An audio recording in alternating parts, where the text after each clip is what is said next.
Friends, good morning. I welcome you all on my YouTube channel. My name is Vishnu Gupta. This session is for class 11th and we are studying animal tissue. In animal tissue, we have completed the cartilage and in the previous session I told you about the bones. ठीक है, एक बार bone को मैं फिर से repeat कर दे रहा हूँ क्योंकि कुछ टॉपिक छूट गए थे प्रीवियस सेशन में. ठीक है, और कुछ टेक्निकल ग्लिचेस की वजह से हो सकता है कि आवाज़ आपको क्लियर ना हुई हो. ठीक है, मेरा लैपटॉप जो है वो थोड़ा सा डिसमेंटल हो गया था.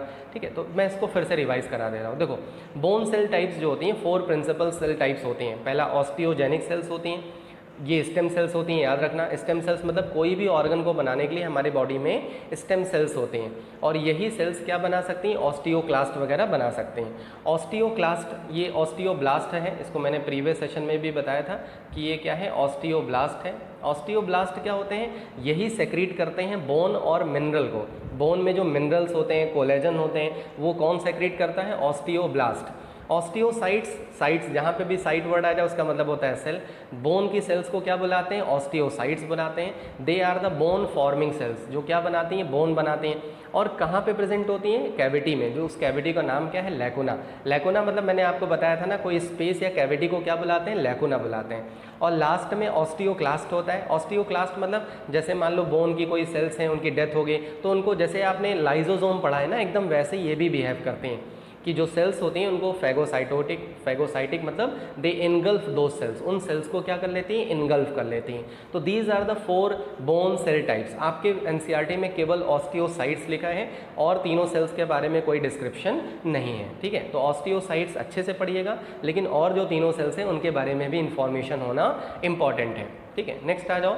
ये मैंने आपको एक टिपिकल बोन का स्ट्रक्चर बता दिया था, मतलब मॉर्फोलॉजी ऑफ अ बोन. अगर आप एक बोन को देखो तो कल मैंने एक शाफ्ट के फॉर्म में बताया था.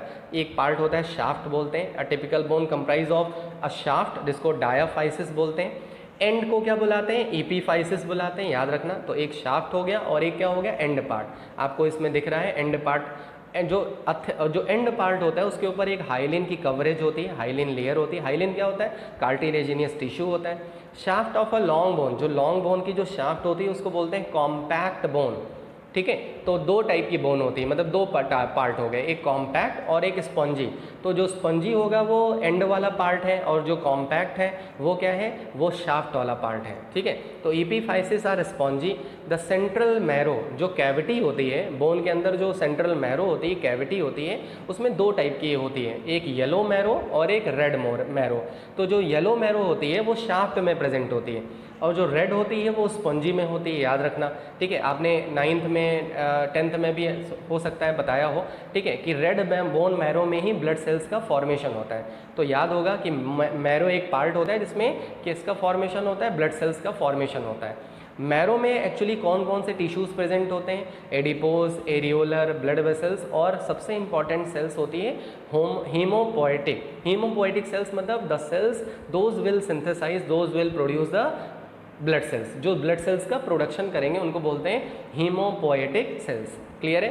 ठीक है, तो इस तरह से एक स्ट्रक्चर हो गया. अब देखो कॉम्पैक्ट बोन, अलग अलग मैंने आपको बता रखा था कि कॉम्पैक्ट बोन अगर आप देखोगे तो मैंने यहाँ पे डायग्राम भी लगा दिया. प्रीवियस सेशन में डायग्राम थोड़ा सा वही टेक्निकल ग्लिचेस की वजह से डायग्राम नहीं यहाँ पे लग पाया था. तो अगर आप इस डायग्राम में देखो तो ये कॉम्पैक्ट बोन का स्ट्रक्चर है. कॉम्पैक्ट बोन जब आप देखोगे तो उसमें आपको एक लैमिला नज़र आ रही है, ऐसे कॉन्सेंट्रिक रिंग. उसमें एक कैनाल नज़र आ रही है बीच में, जिसको बोलते हैं हैवरसियन कैनाल, हैवरसियन. ठीक है, हैवरसियन कैनाल. तो हैवरसियन कैनाल जो होती है वो 2 पार्ट से कनेक्टेड होती हैं. ठीक है, मतलब दोनों से लिंक होती है. एक आपको पार्ट दिख रहा है कैनाकुले. ठीक है, कैनालिकुले. तो कैनालिकुले ये आपके सिलेबस में नहीं है. कैनालिकुले जो होता है ये किससे लिंक होता है, हैवरेसियन कैनाल से. ठीक है, और जो वोक्समैन कैनाल है ये ट्रांसवर्जली, आप देख सकते हो यहाँ पे ऐसे कट करके बना हुआ है, ट्रांसवर्जली किससे कनेक्टेड होता है, हैवरसियन कैनाल से. क्लियर है. तो हैवरसियन कैनाल जो है दोनों पार्ट से कनेक्टेड होती है. उसके बाद इसी में क्या प्रेजेंट होती है, बोन सेल्स प्रेजेंट होती है, जिसको बोलते हैं ऑस्टियोसाइट.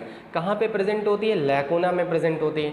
समझ में आया. तो हैवरेसियन कैनाल होती है, हैवरेसियन कैनाल यहाँ पे ज़्यादा डेवलप होती है, देख सकते हो आप, ठीक है। उसके बाद हैवरेसियन कैनाल में लैकोना प्रेजेंट होता है, उस लैकोना में क्या प्रेजेंट होती है, बोन सेल्स प्रेजेंट होती है। तो इस तरह से जो कॉम्पैक्ट बोन है उसमें कौन कौन सा स्ट्रक्चर देखने को मिल रहा है वो आपको मैंने यहाँ पे पिक्चर में दिखा दिया। एक बार यहाँ देख लो, the compact mammalian bone is characterise by presence of Haversian system और ऑस्टियन, इसी को ऑस्टियन भी बोलते हैं। Haversian system consist of a central canal, मैंने आपको बताया ना कि पूरे सिस्टम को हैवरेसियन सिस्टम बोलते हैं, लेकिन बीच में जो कैनाल होती है उसको हैवरेसियन कैनाल बुलाते हैं, ठीक है। उसमें क्या क्या प्रेजेंट होता है, ब्लड प्रेजेंट होता है, लिम्फ वेसल्स होती हैं, नर्व्स होती हैं, और उनके चारों तरफ कॉन्सेंट्रिक लैमिला होती है, ठीक है, ऐसे रिंग टाइप की लैमिला प्रेजेंट होती है।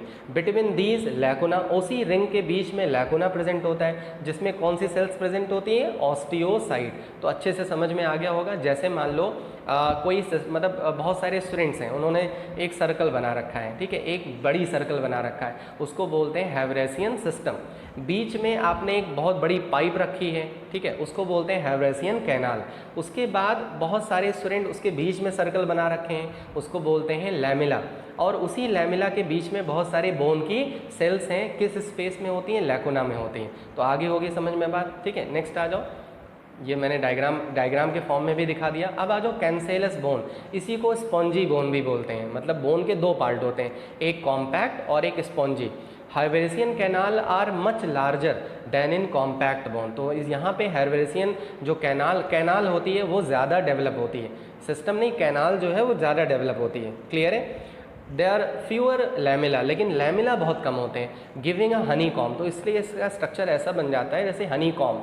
अपीयरेंस, रेड मैरो यहीं पे प्रेजेंट होती है, कॉम्पैक्ट बोन में कौन सी मैरो होगी, येलो मैरो होगी, और यहाँ पे कौन सी होगी, रेड मैरो, क्लियर है। और रेड मैरो कहाँ पे प्रेजेंट होती है, कैंसेलस बोन में प्रेजेंट होती है। तो बहुत आराम से, बहुत अच्छे से इसको समझ के याद कर लेना, ठीक है। नेक्स्ट आ जाओ। अब देखो रेड बोन मैरो और येलो बोन मैरो में डिफरेंस क्या होता है। रेड कलर्ड होगी, इसीलिए उसका नाम रेड है। क्यों रेड होती है, क्योंकि इसके पास हीमोपोएटिक टिश्यूज़ होते हैं जो ब्लड सेल्स का फॉर्मेशन करते हैं। येलो होती है क्योंकि इसके पास क्या नहीं होती, हीमोपोएटिक सेल्स नहीं होती है, बहुत ईजी है। उसके बाद रेड मैरो कहाँ पे प्रेजेंट होती है, ईपीफाइसिस मतलब एंड पार्ट पे, और ये वाली कहाँ प्रेजेंट होती है, येलो, ये शाफ्ट में मतलब कॉम्पैक्ट बोन में प्रेजेंट होती है। रेड बोन मैरो जो होती है वो ब्लड सेल्स का प्रोडक्शन करती है। जो येलो होती है वो इमरजेंसी में, जब इमरजेंसी कंडीशन होती है तब ब्लड सेल्स का फॉर्मेशन करती है, अदरवाइज उसका प्रोडक्शन वहाँ पे नहीं होता है। Red bone marrow it is active and contain dividing cells, active होती है इसीलिए तो ब्लड सेल्स का फॉर्मेशन करती रहती है। और येलो बोन मैरो इनएक्टिव होती है, ठीक है, और इसमें ज़्यादा फैट होता है। उसके बाद रेड बोन मैरो में it has few fat cells, इसके पास फैट सेल्स कम होती है, और येलो बोन मैरो में फैट सेल्स ज़्यादा होती है। तो इस तरह से आप समझ सकते हो कि रेड बोन मैरो और येलो बोन मैरो में क्या डिफरेंस होता है। नेक्स्ट आ जाओ, एक डिफरेंस मैंने और लगा दिया है क्योंकि इंपॉर्टेंट समझा था इसीलिए लगा दिया, कॉम्पैक्ट और स्पॉन्जी। अब देखो कॉम्पैक्ट बोन को कॉर्टिकल बोन भी बोलते हैं, ठीक है, और स्पॉन्जी को कैंसेलस भी बोलते हैं, क्लियर है। कॉर्टिकल और कैंसेलस ये दो बोन हो गए, दो नाम हो गए अलग अलग। उसके बाद compact bone it is made up of osteon, अभी मैंने आपको ऑस्टियन दिखाया था। ऑस्टियन को और क्या बुलाते हैं बताओ, ऑस्टियन को एक हैवरेसियन बुलाते हैं ना, उसको ऑस्टियन भी बुलाते हैं। और यहाँ पे क्या होता है, ट्रेबिकुला, ठीक है, यहाँ पे जो होता है वो ट्रेबिकुला होता है। तो इधर कॉम्पैक्ट बोन में ऑस्टियन होता है, इधर ट्रेबिकुला होता है। कॉम्पैक्ट बोन जो होते हैं टफ होते हैं, हैवी होते हैं, ठीक है, क्योंकि शाफ्ट जो होती है वो हैवी होती है। और स्पॉन्जी जो होते हैं, इसका नाम इसलिए तो स्पॉन्जी पड़ा है, डेलिकेट होते हैं और लाइट होते हैं। Compact bone it फिल्स the outer layer of most of the bone, जितनी भी आउटर लेयर होती है उसको कौन बनाता है, कॉम्पैक्ट बोन बनाता है। और स्पॉन्जी क्या करती है, इनर जो लेयर होती है उसको कौन बनाता है, स्पॉन्जी बनाता है। उसके बाद compact bone this form the shaft of the long bone, जितने भी लॉन्ग बोन्स होती हैं उनका जो शाफ्ट होता है वो बनाएगा। अब बोन बहुत छोटी होगी तो उसमें शाफ्ट कहाँ होगा। और स्पॉन्जी में अगर देखो तो ये क्या होता है, ईपीफाइसिस बनाता है, एंड पार्ट बनाता है, ठीक है। कॉम्पैक्ट बोन पोरस नहीं होता, याद रखना, लेकिन स्पॉन्जी जो होते हैं वो पोरस होते हैं। मैरो कैविटी कहाँ प्रेजेंट होती है, कॉम्पैक्ट बोन में, ठीक है। और स्पॉन्जी बोन में मैरो कैविटी क्या होती है, अब्सेंट होती है, क्लियर है। कॉम्पैक्ट बोन में जो मैरो कैविटी होती है, बोन मैरो अलग होती है, कैविटी जो होती है वो अब्सेंट होती है, क्लियर है। तो इस तरह से कॉम्पैक्ट और स्पॉन्जी बोन में डिफरेंस आपको पता लग गया कि दोनों में क्या डिफरेंसेस होते हैं, ठीक। चलो नेक्स्ट आ जाओ। अब नेक्स्ट हम लोग जो टिश्यू पढ़ने जा रहे हैं दैट इज मस्कुलर टिश्यू। तो मैं थोड़ा सा इंट्रोडक्शन दे रहा हूँ, उसके बाद नेक्स्ट सेशन में हम लोग टिश्यूज़ के बारे में पढ़ेंगे। देखो एम से मसल, एम से मस्कुलर, एम से मसल, एम से मस्कुलर, एम फॉर मूवमेंट, ठीक है। तो आप ऐसे याद कर सकते हो हमारे बॉडी में the movement, whatever movement take place in our body, तो which tissue is responsible for the movement in our body, that is muscular tissue, ठीक है। मसल्स कहीं पे स्केलेटन से अटैच होते हैं, जैसे आपकी आईज ब्लिंक करते हो, ठीक है, तो इसके लिए कौन रिस्पॉन्सिबल है, मसल रिस्पॉन्सिबल है।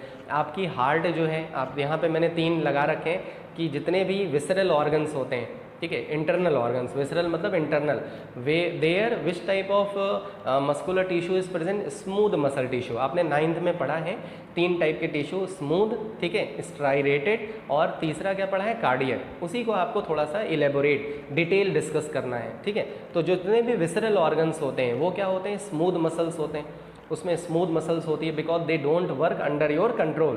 तो जहाँ पे भी द टिश्यू विच या movement which require involuntary action, जहाँ पे इनवॉलेंट्री एक्शन की ज़रूरत होती है वहाँ पे कौन से टिश्यूज़ प्रेजेंट होते हैं, there smooth muscular tissue are present, ठीक है। वेयर देयर इज मतलब जहाँ पे कोई फैटिगनेस की भी नीड नहीं है, क्योंकि आपके जो विसरल ऑर्गन्स होते हैं वो फैटिग हो सकते हैं, but except of the heart कभी फैटिक नहीं होता, इसलिए वहाँ पे specific type of tissue present होता है, दैट इज़ कार्डियक, क्लियर। और जो नेक्स्ट जो टिश्यूज़ होते हैं, जो हमारे most of the tissues present होते हैं बॉडी में, जो स्केलेटन से अटैच होते हैं, याद रखना the tissue which attach to the skeleton, ठीक है, which by which connective tissue, skeleton जो होगा वो मसल से कैसे अटैच होगा, टेंडन से। आपको याद है ना, टेंडन क्या करता है, मसल को बोन से अटैच करता है, ठीक है। तो वो जो टिश्यू होगा वो वॉलंटरी होगा। जैसे मैंने आपसे बोला राइट डाउन, अगर आप नहीं चाहते हो तो नहीं लिखोगे, लेकिन अगर मैं आपके आईज़ की तरफ ऐसे कुछ फेंकूँ तो आप आईज़ अपने क्लोज कर लेते हो। तो with the function which act which take place without the consciousness, बिना कॉन्शियस के अगर कोई भी फंक्शन हो रहा है तो वो इनवॉलंटरी है, ठीक है। जैसे आपको स्कूल में बुलाया गया है और बोला गया है वॉलंटरी है, वॉलंटरी मतलब if you want, if you have any doubt then you can come to school, ठीक है। अगर वो इनवॉलंटरी हो जाए, नहीं आपको आना ही आना है, तो वो इनवॉलंटरी हो जाएगा, समझ में आया, जिसमें आपकी विल इन्वॉल्व ना हो, ठीक। और जो कार्डियक होता है उसमें फैटिग भी नहीं होती, इनवॉलंटरी तो होता है लेकिन वो फैटिग भी नहीं होता, कभी थकता नहीं है, तो इसलिए वहाँ पे specific type of tissue present होते हैं, दैट इज़ कार्डियक टिश्यू। तो इस तरह से आपको 3 टिश्यू समझ में आ गए होंगे which we will discuss in the next session, ठीक है। नेक्स्ट सेशन में हम लोग मस्कुलर टिश्यू डिस्कस करेंगे। बोन का पार्ट मैंने इसलिए आपको थोड़ा सा ज़्यादा बताया है जिससे आपको आगे के जो टॉपिक्स हैं, जब आप स्केलेटन सिस्टम पढ़ोगे तो कोई प्रॉब्लम ना आए आपको, ठीक है, क्योंकि आपको लग रहा होगा कि बोन में कुछ चीज़ें ऐसी हैं जो क्लियर नहीं हुई, ठीक है। तो उससे घबराना नहीं है आपको, बस आपको थोड़ी चीज़ें मैंने एक्स्ट्रा बता दी हैं, उसको थोड़ा सा समझ लेना है। पढ़ना आपको एनसीईआरटी से, मेन फोकस आपको एनसीईआरटी से ही करना है, लेकिन कुछ चीज़ें मैंने एक्स्ट्रा बता दी जिससे आपकी नॉलेज थोड़ी सी वाइड हो जाए, तो उससे घबराना नहीं है, ठीक है। मुझे भी पता नहीं क्यों फील हो रहा है कि हो सकता है आपको बोन थोड़ा सा टफ लगा हो, क्योंकि उसमें नाम बहुत ढेर सारे हैं। अभी जितने भी कनेक्टिव टिश्यू आपने पढ़े हैं उसमें सबसे टिपिकल बोन लग रहा होगा, क्लियर है। तो आपको प्रॉब्लम नहीं होगी, पक्का है, ठीक है। आगे जब आप स्केलेटन सिस्टम पढ़ोगे ना ह्यूमन फिजियोलॉजी में, तो यही पार्ट आपको बहुत हेल्प करेगा और आपको बहुत अच्छे से समझ में आएगा वहाँ पे, क्लियर। तो I am completing this session and please revise whatever topics I taught you and write down in the comment box you are able to understand. If you do have any doubt please tell me, let me know, then I will have your doubt session. आपके मैं doubt session भी ला सकता हूँ, ठीक है, कोई भी topic का। तो without hesitation please communicate your doubts, your problem in the comment box. So I am completing this session. Stay at your home, stay fit, stay healthy. Jai Hind, Jai Bharat, love you, goodbye.